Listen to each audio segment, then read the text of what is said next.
அடுத்து நீங்கள் இன்னொரு போர்ஷனுக்குள்ளே போகிறாரு. அப்போ திரும்ப ஸ்னேகாவை கொண்டு வருவார். ஸ்னேகாவை வந்துட்டு அது காதல் தானோ இதுவும், ஏன்னா தொடர்ச்சியாக காதலை காமிச்சிட்டே இருக்காரு. அப்போ இந்த போர்ஷன் காதல் தான் இருக்கும்போது இது அழகான நட்பாக காமிச்சு முடிச்சிருப்பாரு.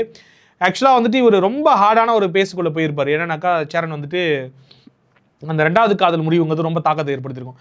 நான் ஸ்கூலில் சொன்ன மாதிரி ஸ்கூல் லவ்ங்கிறது வந்து என்னன்னே தெரியாத ஒரு காலகட்டம். அது வந்து வெளில வர்றது அது ஒரு அழகான உறவு. அது அவ்வளோதான், அது அங்கேயே முடிஞ்சிடுச்சு, ஸ்டாப். ஆனால் இது எல்லாம் தெரிஞ்சு ஒரு லவ்க்குள்ளே போயிட்டு அந்த லவ்னா என்ன, 2 பேருக்கு பிடிச்சிருக்கு, நம்ம திருமணம் வரைக்கும் போகலாம் அப்படின்னு அந்த அந்த அறிவெல்லாம் எட்டிய பிறகு ஒரு காதல் வந்ததுக்கப்புறம் அதை பிரியறதுங்கிறது ரொம்ப ரொம்ப கொடூரமாக இருக்கும். அதுவும் நம்ம 2 பேரும் விருப்பப்பட்டு நம்மளை பிரிக்கிறாங்கிறது ரொம்ப ரொம்ப ஹார்டாக இருக்கும்ல. அப்போ ஒருத்தர் எப்படி தள்ளப்படுவான், என்னதான் நீங்கள் ரொம்ப தெளிவான ஆளாக இருந்தாலும், ரொம்ப அழகாக பேசக்கூடிய ஆளாக இருந்தாலும் கூட யோசிச்சு பாருங்களேன். லவ் ஃபெயிலியர் ஆகிட்டானா ஒருத்தன் பயங்கரமாக ஃபிலாசபிலாம் பேசுகிற ஆளாக இருப்பான்.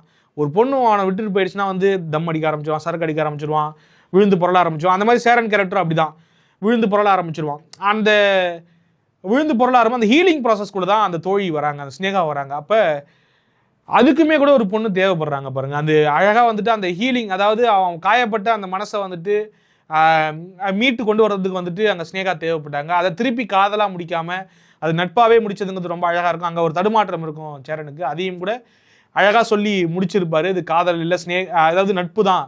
ஸ்னேகாவை வச்சு ஸ்னேகத்தை அழகாக டிஃபைன் பண்ணியிருப்பாருன்னு நினைக்கிறேன்.